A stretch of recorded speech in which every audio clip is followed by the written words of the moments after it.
Oh my god, is that a real key?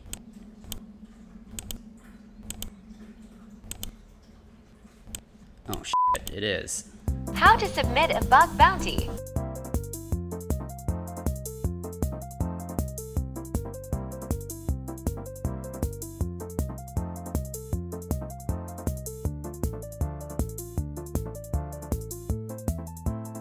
How to submit a bug bounty.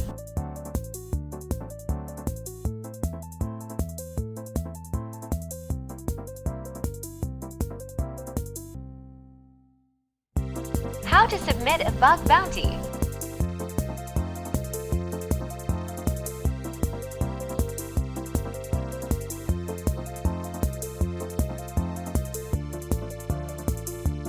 How to submit a bug bounty.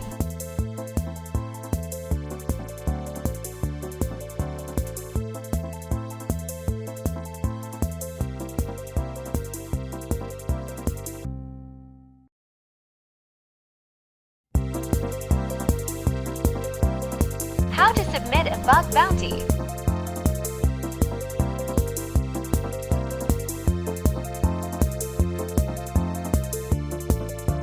How to submit a Hi, this was originally a talk for a conference HackerOne put together. If you want to see more talks from that conference, feel free to check out their YouTube channel, link here. And if you like any of the talks, including this one, consider subscribing to that channel and maybe consider subscribing to this channel as well. Okay, enjoy. Hello, HacktivityCon. Hacktivitycon? 4 years ago, I open sourced TruffleHog, a tool that finds secrets in source code. Today, I'm happy to open source another tool that finds secrets in a different type of source code. TruffleHog, the Chrome extension, is a tool that finds secrets in HTML and JavaScript in the websites you browse. Here's a few examples of keys leaking out this way.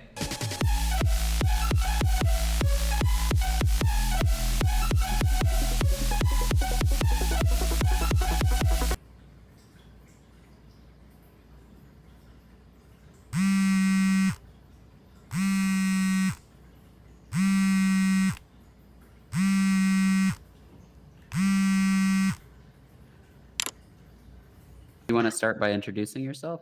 Yeesh, I can. How do you want me to go? Do you want me to be like, "Hi, I'm a friend of Dylan's," or "Hi, I'm a security engineer"? Scary stuff in the world. Just the more you fumble, I'll include those fumbly bits. Okay, all right. This will Present just be yourself me. as you'd like to be presented. All right. Hello, my name's Mike. I am a security engineer currently at Brex on the infrastructure security side of things. Before that, I was in sort of a product security space at VMware. So you know nothing about this talk, right? Whether you're asking if I know what the topic is or if I am subject matter expert of the topic, the answer is probably no to both. Probably one of my favorite examples of keys that I found using this Chrome extension was a key that I found on the front page of weather.com, which we can actually still view on archive.org. If we view source, there it is, surrounded by some other keys sitting right on the front page of a website that's viewed by millions of people every day. So I'm gonna screen share something with you.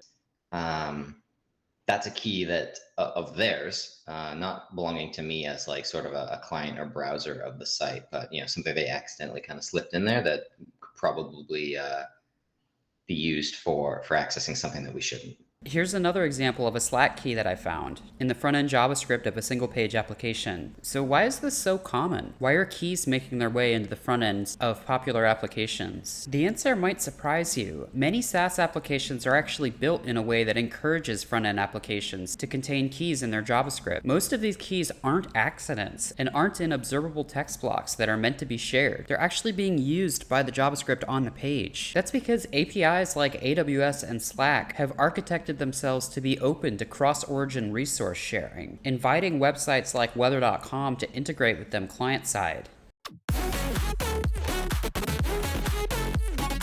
Browser protections to go from one website to another. Well, there's there's like a cross-origin resource policy and stuff like that, right? Which kind of prevents you from being able to grab things from one domain and use it in another. Just a recap on cross-origin resource sharing, one of the most fundamental browser security policies is the same origin policy. Basically, if you're on one website and that website serves you JavaScript, the JavaScript on that page allows the browser to make requests and view responses to and from that website. But by default, it can't make requests and view responses to any other website without explicit permission from those other websites. This is what allows you to browse google.com without having to worry about Google forcing you to send requests to Facebook and stealing all your Facebook data behind the scenes. These origin sandboxes help protect you, but what happens when one website wants you to be able to make requests to other websites? This is where cross-origin resource sharing comes in, or CORS for short. If a website includes an access control allow origin header, it can specify another origin that's allowed to make requests to it and view the responses. So if you visit one website and you make a request to another website, if that other website responds with an access control allow origin header with the website in question that you started on, then the JavaScript on the page can make requests and view the responses from that other website while you're browsing the first website. You might have noticed how I said the header can allow you to specify one origin. That's kind of true, but there are actually two ways that you can run cross-origin resource sharing in an extremely permissive way that allow any websites to make requests and view responses instead of just a single origin. The first way is with a wildcard. When we set our CORS to wildcard, we allow any website to be able to make requests and view responses, but we still get some built-in browser protections. Notably, these cross-origin requests do not include cookies, regardless of the cross-origin resource sharing policy for cookie sharing. The second, more dangerous way is not actually a way built into the browser spec. It's kind of a hack that a lot of libraries have adopted. Basically, when one website makes a request to another website, if it pays attention to where the request came from and mirrors it back into the access control allow origin header, this allows for open CORS sharing from any website. This is a much more dangerous method because it basically gives up all of the protections that the same origin policy affords you. Both of these CORS settings are extremely common in APIs. You might be able to figure out why. APIs are designed for other services to consume them. As a fun aside, it's actually really common for internal apps to be built with access control allow origin headers. This is because these days applications are typically built to be API first, and because of that, that naturally led to multiple services wanting to consume the same API. The lazy way to set this up is to just simply allow any service to be able to consume this API. There are also some interesting politics at play. When you work for a large company, often the way the incentive structures are set up, you want your service to be consumed by as many teams as possible. This is so that when your performance review comes around, you can boast about how your service has all this adoption and usage.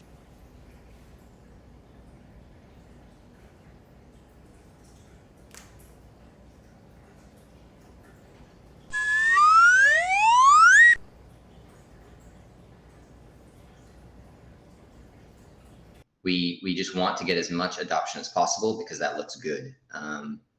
But alternatively, maybe it's we want to get as much adoption as possible because this is an important service, and then we'll go back in and tweak it, and maybe it never happens, and that's kind of where some of the problem comes. If you put individual origin restrictions into your service, this slows down the adoption of your internal service. So we find it common that internal services often access control allow origin wildcard or access control allow origin reflect back the origin header. You might think that that's not a big deal if the service is internal, but actually that makes it a lot more dangerous than if the service were on the internet. This is because in addition to allowing internal services to be able to access these resources cross-origin, external services can also access these services cross-origin. That means if you browse to an evil website and the evil website has JavaScript on the page coercing you to send a request to an internal website, as long as you're sitting on the internal network, the browser doesn't really know the difference between the networks that you're straddling, and that evil website can force you to make requests and steal the data that's served by the internal website. I would say 99% of people aren't even thinking that that's a use case that they need to consider. What this means is if you're doing a lot of reconnaissance for a given company and you find yourself running into a bunch of domain names that you suspect are internal domains because you can't access them and maybe they have a 10. IP address, if you have a pretty good relationship with the program, you might be able to construct an evil HTML file that makes requests to all of these internal services. Then you could try poking the bug bounty managers of the program and ask them to run your HTML page. If you're lucky, they'll say yes, and if you're extra lucky, the HTML on that page will be able to make requests and view responses from at least one of the services that you found during recon. This enables your evil HTML to be able to steal data from an internal app that it shouldn't be able to. More often than not, at least one of those internal services will be configured this way, and you might be able to make some bug bounty money by exfiltrating internal data that you're not supposed to be able to access. Okay, popping stack way back to the Chrome extension. The reason these API keys are leaking out is because these APIs are often constructed in a way that encourages foreign origins to be able to make requests to them. This leads to API keys being included in static resources such as HTML and JavaScript. Let's take a look at Amazon's API to see how they did this. We can see when we include an origin header, Amazon's API responds with an access control allow origin wildcard. This more or less invites websites to include Amazon keys in their static resources so that they can make requests and view responses to Amazon. Oftentimes, these keys are compiled directly into JavaScript. The reason being, you can build an entire application stateless without a backend server if you're interacting with Amazon APIs and those Amazon APIs are functioning as your state, like saving data in S3, for example. It's a lot less overhead, but obviously comes with some security concerns. Amazon is essentially encouraging front-end JavaScript to make requests to this API, and because their API requires authentication, we end up with some Amazon keys in some weird places. Well, so I'm trying to think, are we interested in trying to disparage this pattern? I mean, I think they must have known what they were doing, right? Maybe not so much looking at these security use cases or implications of one or two sort of steps downstream. In addition to Amazon and Slack, we found a number of other APIs that are also configured with permissive course settings, encouraging front-end JavaScript to be able to interact with them. This includes Mailgun, IPstack, and a bunch of other services. So now that we've established why these keys are there, is it a bad thing? Does it matter if these keys are leaking out? Are they meant to leak out?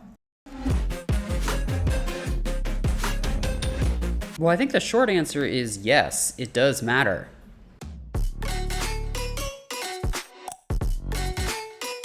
If these APIs are constructed to require API credentials, and these credentials don't have any authentication on them, we've lost something. What that something is can often vary dramatically. It might be as simple as rate limiting. If the API key is meant to restrict how many times an individual user can make a request to a given API, there's the denial of service opportunity for an attacker to take this API key and hammer the API with way more requests than you're expecting. Another simple use case could just be a money attack. These APIs are often set up in such a way that every time you make a request to them, it bills you a little bit. And while you might be expecting a low volume, if your keys are just sitting around in your JavaScript files, you can't really prevent someone from taking these keys and hammering the APIs with way higher QPS than what you're expecting. Well, first thing is a write is going to cost them something, right? So you just keep writing and writing, and that bill's gonna go up pretty steadily depending on how much you're writing. So that would be my first thought.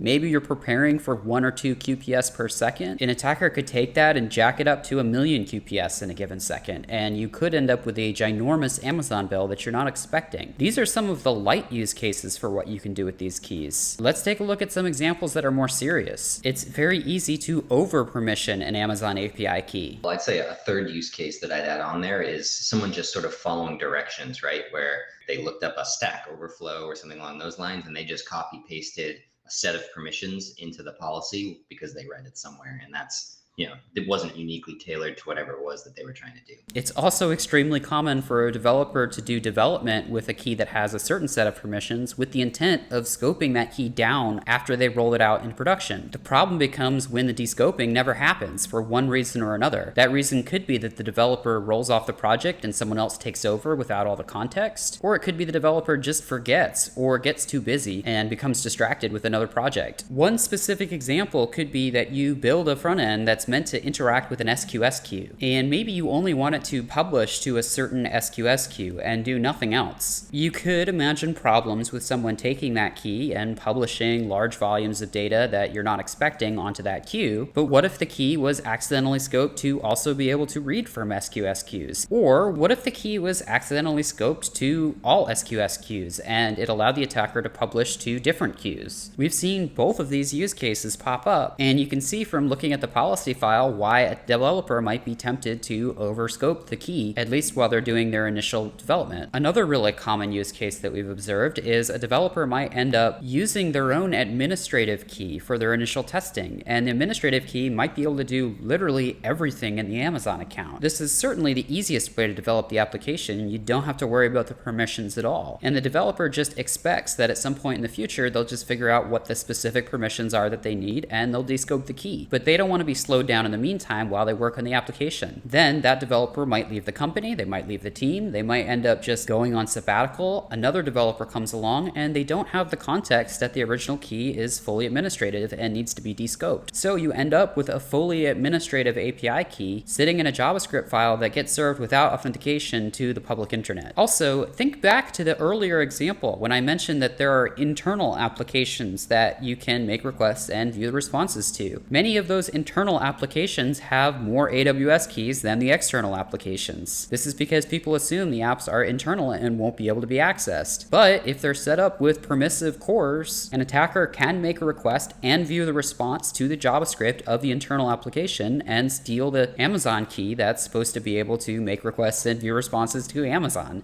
And just like that, you can chain multiple cores problems together and get access to keys you're not supposed to be able to get access to. Let's look at the Slack example. In this example, the developer built the Contact Us page to be completely stateless. The way they did that is if you visited the contact page and you filled it out, all of your information would just be sent directly to a Slack channel via a Slack API token. This way, the application doesn't actually need a backend to process the result from the Contact Us page. It's a clever way of architecting the app. Unfortunately, it comes with some security issues. Notably, these tokens that are advertised from Slack as being able to post to individual single channels can actually be abused to post to other channels. Here's a blog post detailing how that's possible. But the long story short is this credential will be created under sort of a false pretext that it'll only be used to post to a single channel, when in reality you can post to almost any channel you want with it. In addition to that, you could imagine that there's some post-processing happening in the JavaScript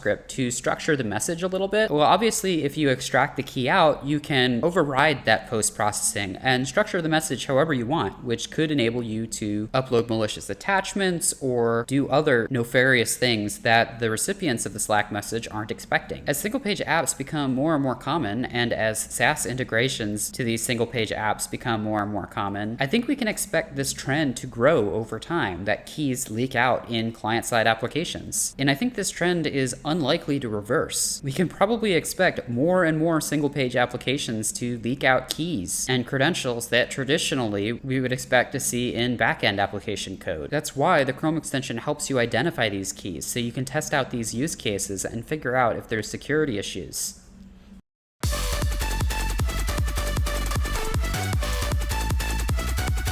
I want to talk about one other type of API key that's really common to leak out, and that's actually keys that are intentionally leaked out. These are the kinds you expect with analytics scripts that are designed to be able to give simple metrics about who's viewing the website and how many people are viewing a website. These analytics scripts are often built by SaaS providers that definitely intend for these keys to go into client-side application code. And usually it's not a big deal, but it's worth noting that these APIs often have a different set of endpoints for administrative keys. In other words, keys to these websites are divided into two camps: keys that are meant to collect metrics and are meant to be sent client-side, and keys that are administrative and are meant to edit analytics collection and do other things that you wouldn't want client-side. However, because the API endpoints often use the same origin as the public API endpoints, sometimes you end up with access control allow origin headers on both the administrative endpoints and on the public endpoints. And that, in many ways, encourages these administrative tokens to also be sent 100% client side. So in the README, I've posted several examples of analytics APIs where you can take an analytics token and very quickly test to see whether or not it's an administrative token or a token that's meant to be public. Another super interesting use case that comes up a lot are Google API keys. These keys are used for interacting with Google Drive, Google Calendar, Google Maps, YouTube, and more. There's plenty of legitimate use cases for these keys, like including Google Maps on your website, but they're very easy to overscope and include extra permissions that you don't want. For example, just within Google Maps, here's a link to a resource that allows you to take a Google Maps API key and see what it has permissions to, and you'll see that even within just Google Maps, you can over-permission these keys. If credentials are undeniably going to be ending up in front ends,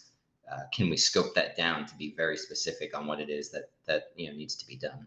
It would be nice if we actually had a tool that could take one of these keys and test it against all of Google's APIs, so you could quickly take a Google API key and see what it has access to. I couldn't find a tool like that, but maybe if somebody's interested in either extending the Google Maps tool or creating another tool, that'd be pretty cool, and it would be much easier to sort out whether or not these Google API keys that are all over the place are issues or not.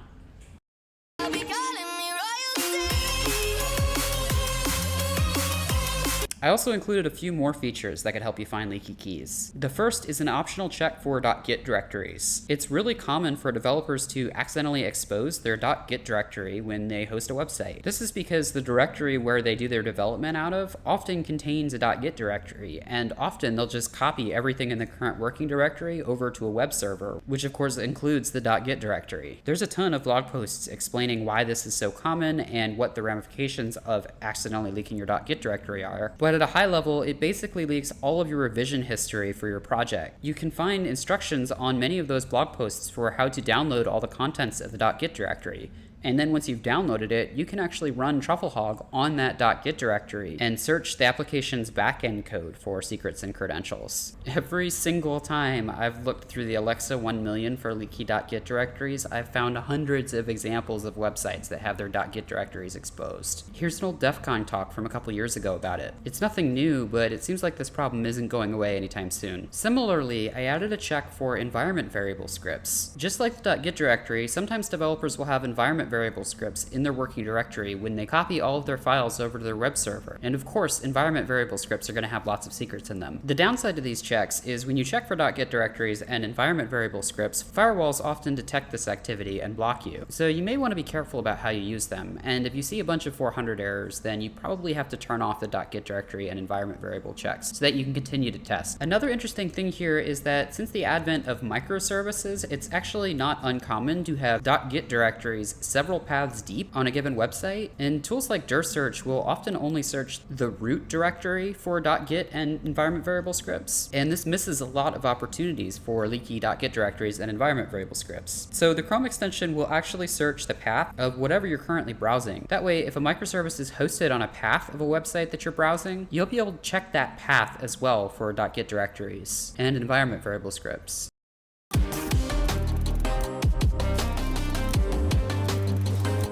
Okay, finally, there's a few limitations of this Chrome extension that I want to walk through. Notably, I couldn't actually find a native API to be able to introspect every single request and response to and from a front end and a back end. This means right now, the Chrome extension actually reads out the current document tree, parses all of the JavaScript links, and then refetches all of those static assets for scanning. This isn't great for performance because it means static assets are basically loaded twice, and it also misses a lot of keys that are transmitted over JSON APIs. I believe it's actually possible to do this kind of scanning with a service worker, since service workers are able to introspect requests and responses to and from a server, but I haven't really looked into injecting a service worker with a Chrome extension. I think it's possible though. Another limitation is there's currently no caching. If you go to a website, it will scan the jQuery on that website, and then if you view another website or the same website again, it'll refetch the same jQuery and scan it again. It would be a nice performance boost if it had some memory of things that it's already scanned before. If anyone would like to contribute or improve these limitations, here's a link to the repository for the code. Lastly, if you use this Chrome extension to find keys that you submit to a bug bounty and you want to do me a huge favor, give a shout out to the tool. This helps other people learn about it. Thanks so much and happy hacking. Hopefully this helps some people find some keys in some pretty gnarly places.